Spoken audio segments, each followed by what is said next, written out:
우리가 경매 물건을 보다 보면 다양한 목적으로 경매에 진입을 하거든.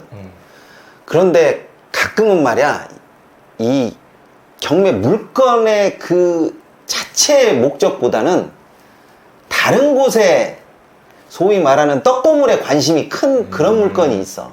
어떤 거예요, 그게?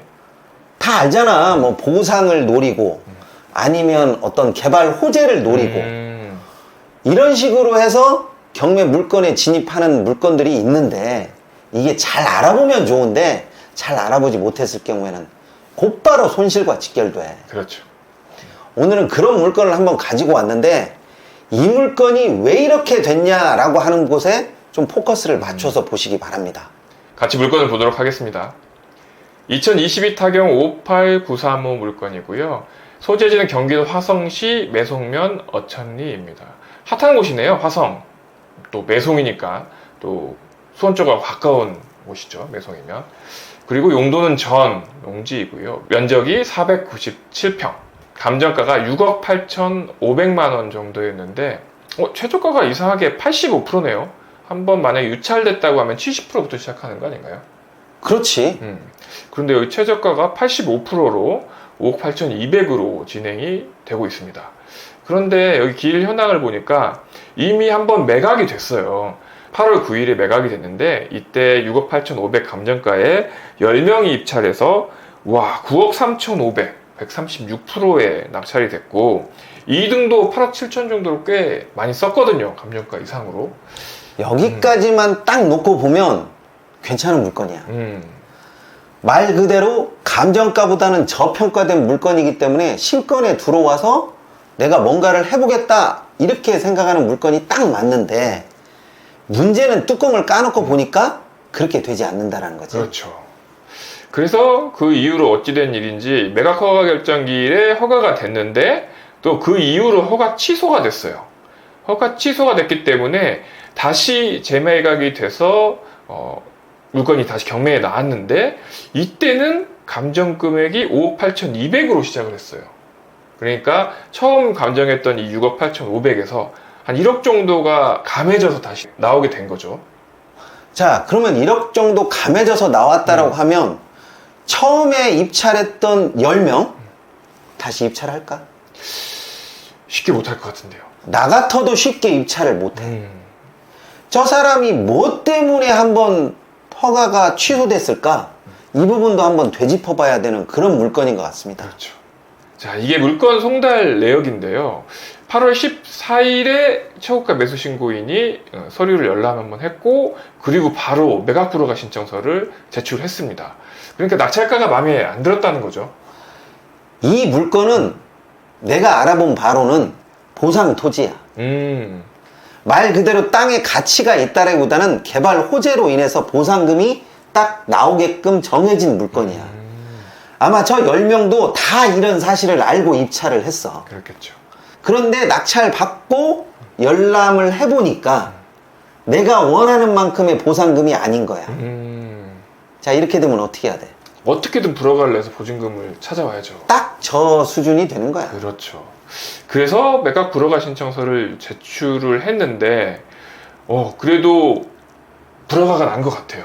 불허가가 났고, 또 차순위 신고를 한 이분에게 매각 허가 결정 등본을 했는데, 이 차순위 신고도 마찬가지로 매각 불허가 신청해서 여기도 이 매수 신청 보증금에 대해서 환급을 받았습니다. 그러니까 최고가 매수 신고인도 환급 받고, 차순위 신고한 사람도 환급 받고, 이런 식으로 해서 끝나고 다시 경매가 진행되게 된 거죠.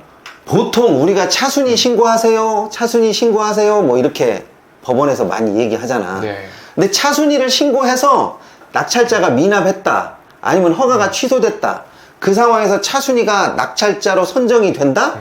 이거 쉽지 않은 일이야. 쉽지 않은 일이죠.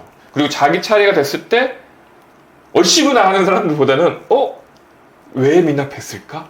이렇게 의심하게 되지 않을까요? 그게 훨씬 크기 때문에 나는 차순위 할까요? 라고 만약 연락이 오면 그냥 오세요 이러고 말아. 그렇죠. 굳이 차순위 신고할 필요가 없죠. 차순위를 해서 그렇게 이득이 된 경우가 별로 없어. 맞아요.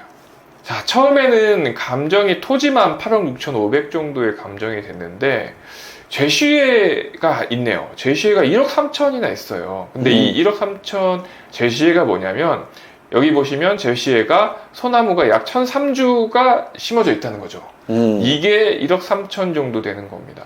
소나무도 꽤 비싸네요. 저 금액이 잘못됐다고 해서 좀 우긴 게 아닐까? 그렇게 보여지긴 합니다. 그래서 이 제시의 물건으로 인해서 제한받는 가격이다. 이게 6억 8,500이 조금 과하게 됐다. 이렇게 불허가 신청을 내지 않았을까요? 그렇지.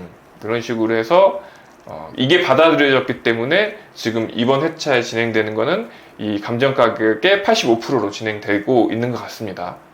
그래도 여기 보면 전인대 준주거 지역이에요. 준주거 지역이기 때문에 사람들이 관심이 많은 거죠. 우리가 주거 지역 중에서는 그래도 준주거 지역이 제일 좋으니까. 보통 이런 보상 토지에서는 저런 토지 이용 계획만 보고 달려드는 경우가 있는데 나는 보상 토지에 관한 부분에 있어서는 진짜 꼼꼼하게 조금 더 엄격하게 말하면 지나치다 싶을 정도로 꼼꼼하게 조사하고 확신이 있을 때 입찰하라고 하는 거지. 그렇죠. 저렇게 몇 억대가 되는 보상 토지를 들어갈 때 손실이 얼마야. 저기도 만약에 매각 불허가를 받아줬기에 망정이지 안 받아줬더라면 그렇죠. 고스란히 보증금 날아가는 거죠. 그렇지. 자, 사진을 보니까 여기 소나무네요. 소나무 1,003주. 와, 근데 야, 방금 말씀을 하셔서 그런지 이 보상 토지에 나무를 이렇게 심어놨다는 거는 좀 뻔한 거잖아요. 그렇지. 뻔한 거지. 누가 준 주거지역에 저렇게 소나무를 1,000주나 심어놔. 그렇죠. 보상을 하게 되면 이 땅에 대한 보상도 있지만 이 위에 수목이라든가 그리고 지작물 이런 비닐하우스라든가 뭐 또 분묘가 있으면 분묘라든가 또 시설이 있으면 시설물이라든가 이런 것들도 다 보상이 되기 때문에 사실 보상되는 토지에 이렇게 수목을 말도 안 되게 빽빽하게 심어놓는 사람들도 있어요. 그래서 한번 난리 났었잖아. 그렇죠. 이건 심어놨다기보다는 그냥 꽂아놨지. 꽂아놓은 거죠. 바로 앞이 이 어천역입니다. 어천역. 역 앞에 바로 있는 이 토지가 지금 경매로 나온 상태이고요. 아까 방금 보신 곳이 이 어천역, 그리고 이 바로 역 앞에 있는 준주거 지역의 이 물건이 지금 경매로 나오게 된 거죠.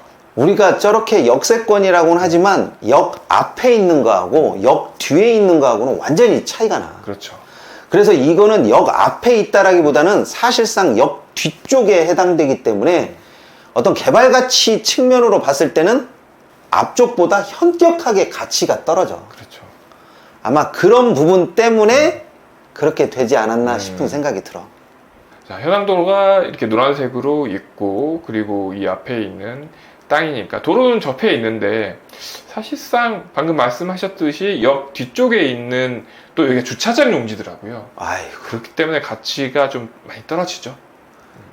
보상 금액을 어느 정도로 선정을 했는지는 모르겠지만 처음에 입찰한 그 금액으로 보상이 될 거라고 보지는 않아. 자, 이렇게 역 바로 뒤편에 있는 땅이고요. 여기 보시면 주차장 용지 이렇게 되어 있죠. 그리고 실질적으로 개발이 되는 곳은 이쪽 상업지역하고 단독주택 용지, 그리고 이쪽 인근으로 또 아파트가 생길 것 같아요. 그죠? 그리고 공공청사가 생기고, 이쪽 지금 화면상 안 보이는 곳으로 여러 주택 용지들로 쓰이고 있을 것 같아서, 이쪽 뒤쪽으로는 또 여기 고속도로로 막혀져 있잖아요. 그렇지. 그러니까 확장성이 없는 거죠. 확장성이 없어서 여기 준주거가 있다고 하더라도 이 땅의 가치가 이렇게 높아 보이지는 않습니다. 보상이 이루어지면 올해 안에 이루어진다라고는 내가 들었어. 그런데 정확한 보상 금액도 내가 잘 모를 뿐더러 저것을 들어가서 이득을 뽑을 수 있다라는 나는 확신이 안 들어. 그렇기 때문에 저런 물건 같은 경우에는 정말 잘 알아봐야 되겠지만 보상 금액이 확실하다고 하더라도 저 쉽게 결정하라고 내가 말을 못 하겠어. 그렇죠. 그래서 이렇게 역주변이라든지 아니면 어떤 개발 호재가 있으니까 투자를 하라고 하는 것은 자신이 잘 모른다라고 판단되면 안 하시는 게 좋아요. 그런 물건 아니더라도 정말로 경매에서 이득을 얻을 수 있는 물건은 매번 쏟아집니다. 굳이 어려운 물건 해가지고 내가 꼭 저것으로 인해서 이득을 취해야만 뭐 올림픽에서 금메달 주는 것이 아니잖아요, 이게. 그래서 다음번에 입찰하는 것도 투자금 대비 내가 이득을 얻을 수 있다라고 판단이 되면 입찰하시고, 그렇지 않다라고 하면 유찰을 시키는 것도 하나의 방법이라면 방법입니다. 그런데 감정 금액이 이미 1억 정도 떨어졌기 때문에 아까 10명 중에서 최고가 매수인 그리고 차순위는 안 했으니까 8명은 또 관심 있게 또 보고 있지 않을까 싶기도 합니다. 저렇게 된 사람들은 쉽게 입찰을 못해. 그럴 수도 있고요. 네, 잘 알아보시고 입찰하시기 바라겠습니다. 이번 시간은 여기까지 하도록 하겠습니다. 감사합니다. 감사합니다.